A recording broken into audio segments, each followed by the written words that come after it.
ओम शांती. आजची तारीख आहे 15 जुलै 2026. आज बाबा म्हणतात, मधुर मुलांनो, योग बलानेच आत्म्यावरील गंज निघेल.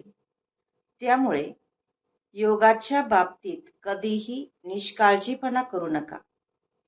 प्रश्न आहे, बाबांनी मुलांना बेहदचा वारसा मिळविण्याची कोणती युक्ती सांगितली आहे, ज्यामध्ये माया चारी बाजूंनी विघ्न उत्पन्न करते? उत्तर, बाबांनी युक्ती सांगितली आहे की मुलांनो, तुम्ही ब्रह्मा कुमार कुमारी एकाच पित्याची मुले आपसामध्ये भाऊ बहिणी आहात. तुम्ही कधीही अनैतिक कृत्य करू शकत नाही. भाऊ बहीण विकारामध्ये जाऊ शकत नाही. तुम्हाला शिवबाबांच्या मतावर चालून बेहदचा वारसा घ्यायचा आहे, परंतु माया काही कमी नाहीये. चारी बाजूंनी यातच विघ्न उत्पन्न करते. आपण भाऊ बहीण आहोत, एका बाबांकडून वारसा घेत आहोत हे विसरून जातात. गीत आहे, तुम्हें पाके हमने जहां पा लिया, जमी तो जमी आसमां पा लिया. ओम शांती. बाबा म्हणतात की गाण्याचा एक शब्दच पुरेसा आहे. मुले जाणतात, बेहदच्या बाबांकडून बेहदचा वारसा मिळतो आणि कल्पकल्प मिळतो. तुम्ही पाहता, आता तर स्वर्गाचा वारसा नाहीये.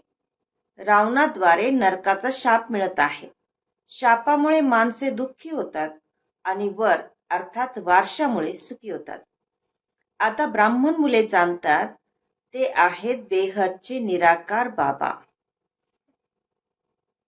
आणि प्रजापिता ब्रह्मा आहेत बेहदचे साकार बाबा. बेहदचे साकार बाबा प्रजापिता ब्रह्माशिवाय दुसरे कोणीही असू शकत नाहीत. जरी गांधीजींना बापूजी म्हणत होते, परंतु नियमानुसार संपूर्ण मानवसृष्टीचे ते बापूजी असू शकत नाहीत. संपूर्ण जगाचे, संपूर्ण निराकारी जगाचे बापूजी आहेत ते म्हणजे शिव. शिव बाबांनी येऊन आम्हाला आपले बनवले आहे वारसा देण्यासाठी. बाबा म्हणतात, मधुबनला येतात कशासाठी? शिव बाबांना भेटण्यासाठी, परंतु ते निराकार आहेत. मग फक्त शिवबाबा म्हटल्याने समजणार नाही, म्हणून म्हटले जाते बाप दादा. शिवबाबा आणि ब्रह्मा दादा. दादांचे नाव वेगळे आहे आणि बाबांचे नाव वेगळे आहे. ते निराकार सर्वांचे पिता देखील आहेत, तर सर्वांचे आजोबा देखील आहेत. सर्व मुलांना बापदादांकडून जरूर वारसा मिळतो. बेहदच्या बाबांकडून सर्वांना वारसा मिळतो. ते बाबाच सर्वांचे दुःख हरता, सुख करता आहेत. संगम युगावरच बाबांनी येऊन राजयोग शिकवला होता.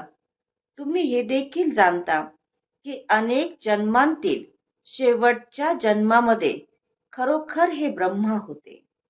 ब्रह्माद्वारे विष्णुपुरीची स्थापना होते.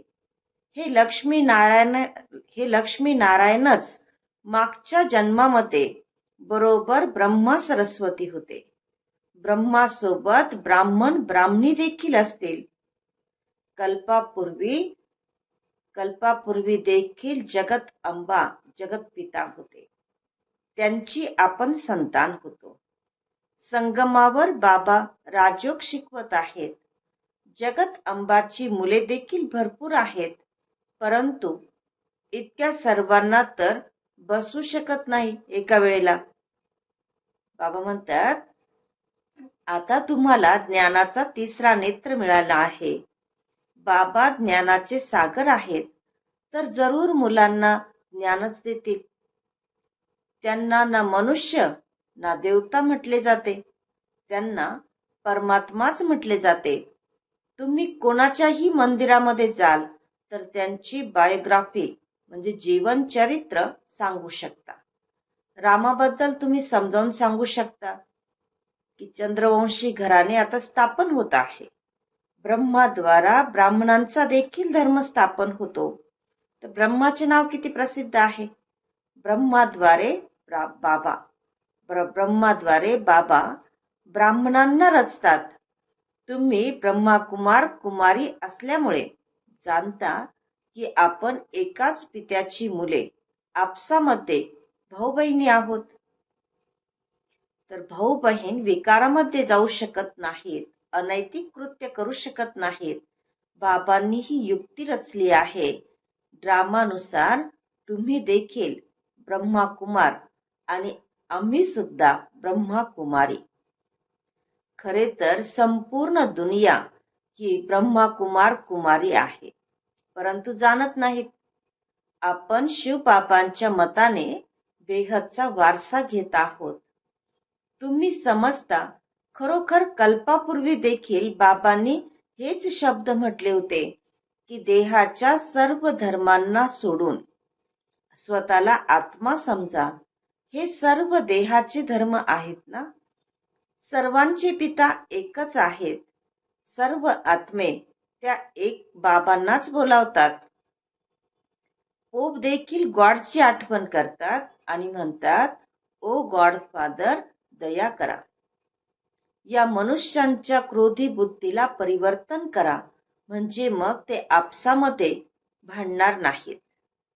आठवण तर त्या पित्याचीच करणार ना, दुसऱ्या कोणाची आठवण करत नाहीत. शिवबाबांनाच बोलावतात की येऊन पतितांना पावन बनवा. पावन बनले तर मग ही छी पतित दुनिया रावणाच्या दुनियेमध्ये राहू शकणार नाहीत. मग जरूर नवीन दुनिया पाहिजे. कलयुग बदलून सतयुग तर होणारच आहे ना. परंतु एवढे सुद्धा समजत नाही. बाबा सांगतात की एक डॉक्टर आला होता, म्हणत होता की कलयुग तर कलयुगच चालत राहील.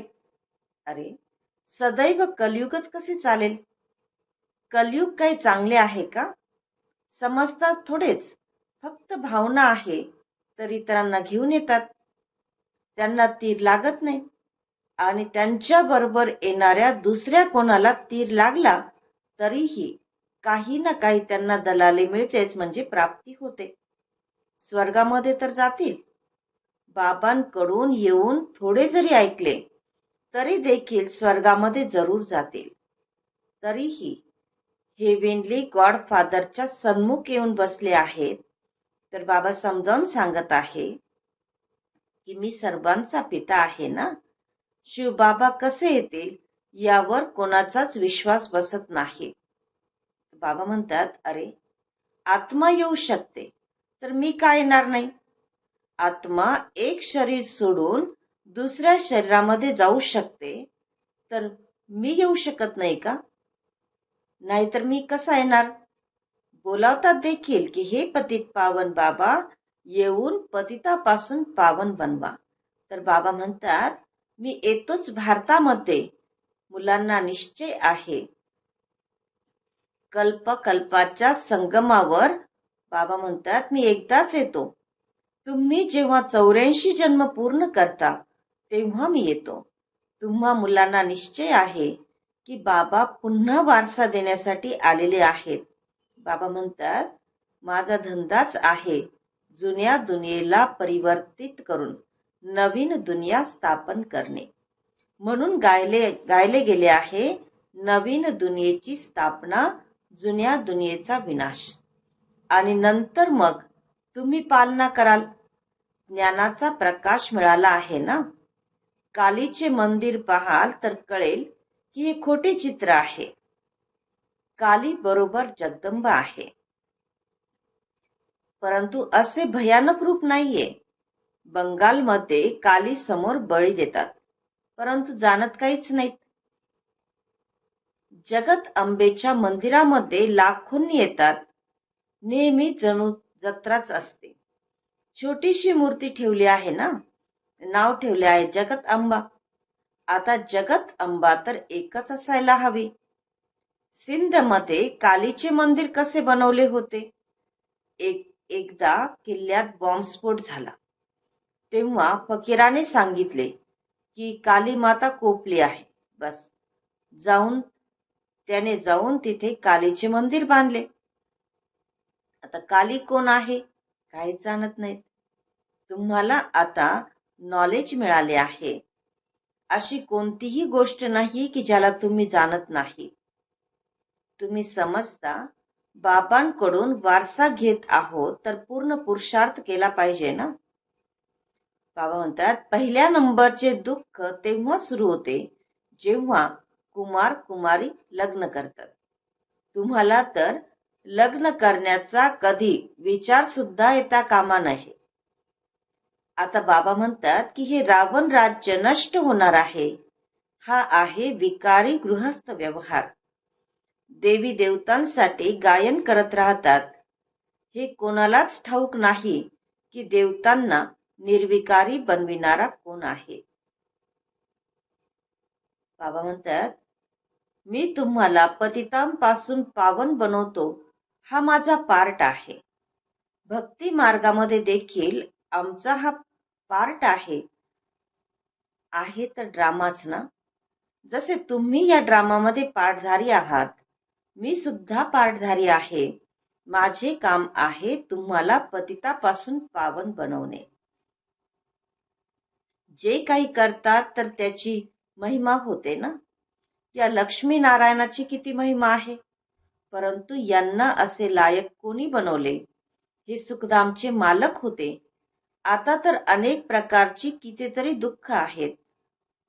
बाबा म्हणतात आज कोणाचा मृत्यू झाला, भांडण झाले, जरी कोणाकडे लाख करोड अब्ज रुपये आहेत, परंतु जर एखादा आजार वगैरे झाला तर काय करतील. बिर्लाकडे किती पैसा आहे, एका जन्मामध्ये पैसा पाहायला मिळतो, परंतु असा कोणीही नाही की ज्याला काहीच दुःख नाही. कोणत्या ना कोणत्या प्रकारचे दुःख सर्वांनाच असते. आता तर हे पैसे इत्यादी सर्व मातीमोल होणार आहेत. अच्छा. मधुर मधुर खूप खूप वर्षानंतर भेटलेल्या मुलांप्रती मातपिता बापदादांची प्रेमपूर्वक आठवण आणि सुप्रभात.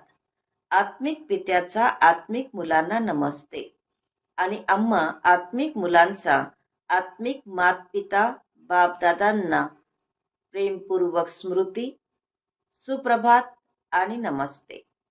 धारणेसाठी मुख्य सारांश आहे कर्मातीत अवस्थेला प्राप्त करून परत घरी जायचे आहे, परंतु जाणार तेव्हाच जेव्हा आत्म्यांचे येणे बंद होईल. या विस्तृत गोष्टी लक्षात ठेवून एका बाबूलची प्रेमाने आठवण करायची आहे. दुसरा पॉइंट आहे तुम्हाला ज्ञानाचा प्रकाश मिळाला आहे, त्यामुळे निश्चयबुद्धी बनून बाबांकडून पूर्ण वारसा घ्यायचा आहे. कुठेही राहत असताना आठवणींच्या बळाद्वारे आत्म्याला तमोप्रधान पासून सतोप्रधान बनविण्याचा पुरुषार्थ करायचा आहे. वरदान आहे स्वमानामध्ये स्थित राहून विश्वाद्वारे सन्मान प्राप्त करणारे देह अभिमान मुक्त भव. विश्लेषण आहे शिक्षणाचा मूळ उद्देश आहे देह अभिमानापासून न्यारे होऊन देही अभिमानी बनणे. या देह अभिमानापासून न्यारे अथवा मुक्त होण्याची विधी हीच आहे सदैव स्वमानामध्ये स्थित राहणे.